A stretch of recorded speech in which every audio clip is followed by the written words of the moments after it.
Hello and welcome to the 2026 Opening Day Countdown, a series where we're counting down to opening day by previewing all great teams to MLB. This episode marks the halfway point as this is the 15th episode. Yesterday we spoke about the Texas Rangers, and today we'll be talking about the San Francisco Giants. Last year, the Giants finished a record of 81 and 81, third place in the NL West, so by a lot of metrics, are essentially average, like again, 15th team, so basically in the middle of the pack in terms of record, and 81 also middle of the pack, 500. So, without further ado, let's get into it. So, their big bat, Rafael Devers, they added pretty early last year, but this year will be the first year that they have him for the full year. And so, if you can get this 135 WRC plus or 140 BFIP plus out of him for 162 games, then that's something you'll really like out of your first base or DH for the Giants. At the left side of the infield, they have Matt Chapman and Willie Adames, two of very good bats. By Matt Chapman, 118 WRC plus and 116 BFIP plus, and Adames 108 WRC plus, 114 BFIP plus. So these three guys, like you can see, like all three of them, Devers, Chapman, and Adames, like high strikeout rate, high walk rate, and then they hit the ball hard, so you get a ton of barrels. So to sort of like counteract that, like very, because all three of these guys like very similar offensively, so like to sort of like balance that out. In the infield, they decided to sign Luis Arraez, who doesn't strike out at all. Walks not that much, but compared to the strikeout rate, his walk rate is pretty high. And then barrels doesn't really hit the ball hard, so not many barrels. So last year at Rise, 104 WC plus, 93 BFIP plus. So not that great compared to what you're expecting out of him, but he's someone who, like again, like these guys who can really control a barrel like very well and sort of put the ball in play, like hit it where defenders usually aren't. Like those guys usually tend to overperform their peripherals. Like if you look at not just Arise, but also like Jacob Wilson is another great example where he overperformed a lot of his peripherals last year, and he's like another barrel control guy. Yeah, Arise, like if you look at the splits though, Arise against righties a 113 WC plus and a 95 BFIP plus, and against lefties Arise 83 WC plus, 86 BFIP plus. So I think Arise, like he could get platoon, but I wouldn't be surprised if he is batting every day. But if it were up to me, I would platoon him, and when we get into the bigger lines, we can check that out. Yeah, that's essentially the Giants infield. And then in the outfield, they have Heliot Ramos, Jung Hoo Lee, Harrison Bader. Harrison Bader was their big addition this offseason. 122 WC plus last year, but by BFIP plus, he was, according to BFIP plus, he was lucky, only a 97 BFIP plus. And if you look at the splits, he's 107 BFIP plus against righties, against lefties, 75. So like he actually kind of had reverse splitting splits because he is a right-handed hitter, so you expect him to be better against lefties. But he was better against righties last year. But you're signing him for the defense mostly, not just the bat, but also like you do want the bat to be like this 122 ideally, but he is a good defender. Like he's gonna be playing center field, and he did bump Jung Hoo Lee to right field. Last year Lee had a 107 WC plus and 99 BFA plus, and again, like if you look at the splits for Lee, he was above average against righties, 110 BFA plus against lefties. Not great at all, only a 68. So I think Jung Hoo Lee will get platoon, but Ramos, the other corner outfielder, he'll be playing left. He was above average against lefties, against righties. He was pretty much average. So here Ramos probably plays every day, even though defense for him isn't as great. Like his offense is good against both lefties and righties. Yeah, that's what I have for the offense. As for the pitching staff, at the top you have Logan Webb, a very nice arm to have at top of your rotation. 207 innings last year. You don't really see that too often these days. And he had a 3.22 ERA last year, a 3.32 BFIP. He's a guy who like gets a ton of strikeouts, doesn't walk guys, and barrels were sort of average last year, but he keeps the ball on the ground a lot, so a ton of ground balls will play well with their infield. But outside of Webb, you don't really have too many great starters. Like Hauser and Molly are two guys that they signed this offseason. They're two guys who were sort of overperformed their ERA, uh, overperformed their BFIP, I should say, according to their ERA. Like for Hauser, 331 ERA, 403 BFIP. For Molly, 218 ERA, 420 BFIP. But the thing about Hauser and Molly, if you look at it, the breakdown, like they're guys who don't strike out that often and don't walk too often either. So normally, like this profile, you'd expect like you'd ideally want like not many barrels to sort of like counteract that. But there are guys who sort of like gave up an average amount of barrels, so basically they're sort of like more fly ball pitchers in a sense. Like, but the thing is that in Oracle Park, which is going to be their new home, they're going to be like it's very hard to hit home runs in that ballpark, so it's going to be like these are going to like play down in like lower barrel rates. So there are two guys that can definitely like overperform their BFIP in the ballpark. And then to round out the rotation, they also have Robbie Reyes, an above average arm. 365 ERA. 414 BFIP is pretty much average, but 182 innings, you like that. Again, like he's pitching in a pitcher's park. So yeah, he's gonna overperform the BFIP most likely. 365 ERA, maybe it's a little bit higher this year, but it's still gonna be pretty good. And then let's get into the bullpen. The bullpen has some weaknesses. Like they did move a couple guys at the deadline. They traded Camilo Doval and Tyler Rogers. Rogers would have been a free agent anyway, but Camilo Doval is like a very good arm in the bullpen that they could have kept. They do have Randy Rodriguez, who's another nice arm. He was also last year, 178 ERA, 259 BFIP, but he is someone who's going to be missing the year. I believe he has a Tommy John surgery, so he's essentially going to like miss all of 2026 and maybe some 2027 as well. So really, your only like late inning arm with any track record is Ryan Walker. He was average by ERA last year, but good BFIP, so you can expect a bounce back from him.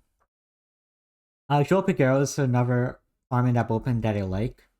242 ERA, 391 BFIP. That's very nice stuff, but the thing is that he recently got diagnosed with a strained hamstring, so he's also someone who might miss the start of the year. So your bullpen at start is going to be very weak, like Ryan Walker, and not much else. Like maybe Matt Gage and like Keaton Wynn, maybe they perform for you, but like smaller sample, and also Keaton Wynn is sort of like a guy who's probably going to start your AAA just because he's someone who they may want to get some love from.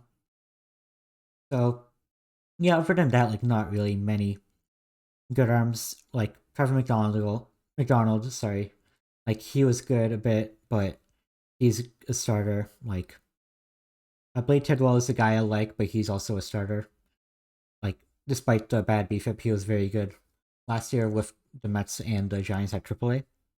So yeah, Tidwell is a guy I'm watching, but not for the bullpen. That's more for the rotation. Same with Wisenhunt as well. Like he's a guy I like. So let's get into pretty good lineups. At catcher, I have Patrick Bailey every day. Like they did add Daniel Susac in the Rule 5 draft, but I'm not super high on Susac. Like last year at AAA, he had a 95 WRC plus and a 92 BFIP plus. Like the raw numbers were good, but he did hit in the PCL, so compared to the league average, it wasn't that great at all. So yeah, Susac is Susac not the greatest hitter and not as good of a defender as Bailey, so I'd rather just have Bailey as the everyday catcher. And Susac, if he can maybe stick around as a backup, but if he doesn't, you do have Jesus Rodriguez, who you got from the Yankees at the deadline for Camilo Doval. So if not Susac, then Jesus Rodriguez probably as the bench catcher, and I wouldn't really mind that either. First base, Rafael Devers. Third base, Matt Chapman. Shortstop, Willie Doms. I covered these three already. Like, they're everyday bats, like, above average hitters, like, very good. In the case of Chapman and Adames, very good defense at respective positions. Devers, he's new to the position, so there's going to be some growing pains, but I think he can be a good defender at first. And then to round out the infield, Luis Ariz and Casey Schmidt in a platoon. Casey Schmidt is someone that I really like. Last year he was sort of average, a 98 WC plus, 97 BFIP plus. But look at the splits. Not great against righties. Like, what WC plus is high, but the BFIP plus is low.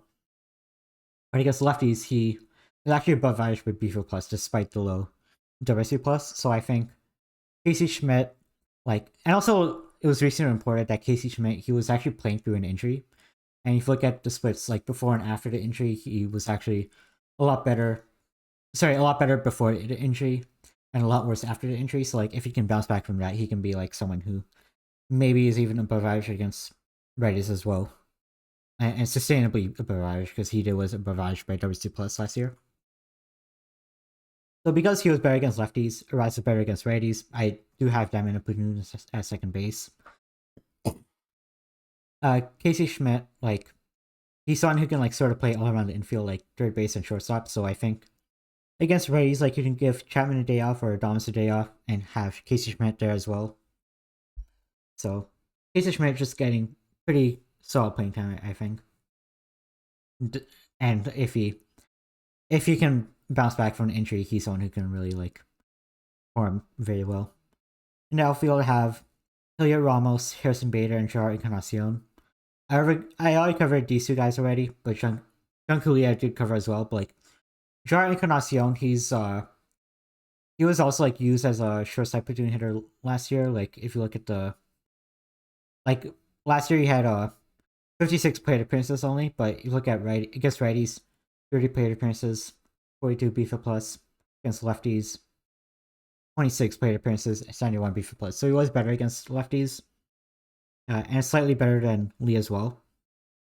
It was a small sample, but he was a good hitter last year at AAA, where he had a 123 WRC plus and 114 BFIP plus. So Encarnacion, also you look at the plate appearances, 26 PA against lefties, against righties he had 30. So when the plate appearances against lefties and righties are that close, usually that means you're getting platoon against lefties, so they're on the short side of platoon. So yeah, Encarnacion, I think he's probably better than this against lefties, and that's why I have him at short side platoon and right field. You can also have Matos at right field, but I decided to go with Encarnacion at right field and Matos at DH, just because Matos, he's the worst.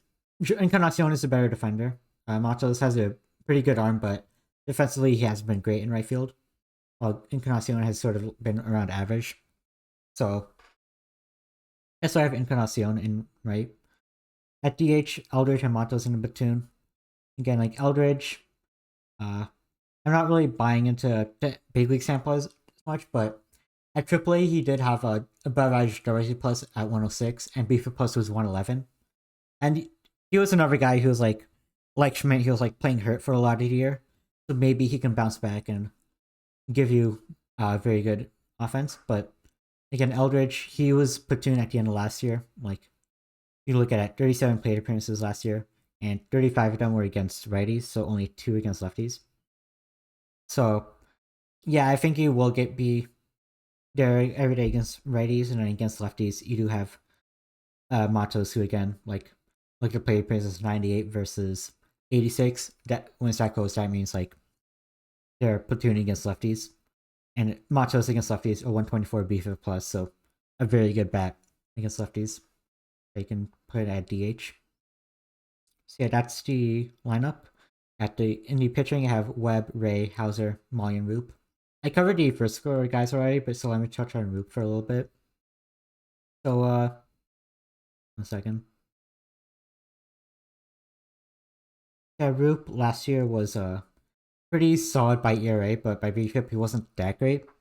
But because he did make 22 starts in big leagues last year, 106 innings, it's really hard to see him getting overtaken by a less proven guy, because they don't really have any more proven starters. I guess Birdsong, he was even worse last year, and Keystone I think is probably either at AAA or probably just in the bullpen. In the particular lines, I do not have him in this, so I have him at AAA. Yeah, Roop, like he's probably just gonna be the fifth starter just cause like he's okay as a fifth starter. Like you don't hate this, but honestly it could be better, but like it's hard to find better to be honest. Yeah, that's what I have for the rotation. As for the bullpen, Ryan Walker as a closer, Eric Miller and JT Brubaker as setup man. Like again, like these two guys like not too great last year. Like good ERA but bad BFIP. Like they're projected to be in leverage role. That's leverage roles. That's why I have them in leverage roles. Like Miller has good stuff, but more walks and strikeouts. So I don't really love that. So that's why BFIP is low on him. JT Brubaker. I feel like Matt Gage could also like pitch his way into leverage role. So that's why I have Gage like over here. But I think to start it'll probably be Brubaker and Miller sort of like in the as the 7th and 8th inning guys. Then Kristen Beck, Spencer Bivens, two like more like I can find them. Like below average arms last year.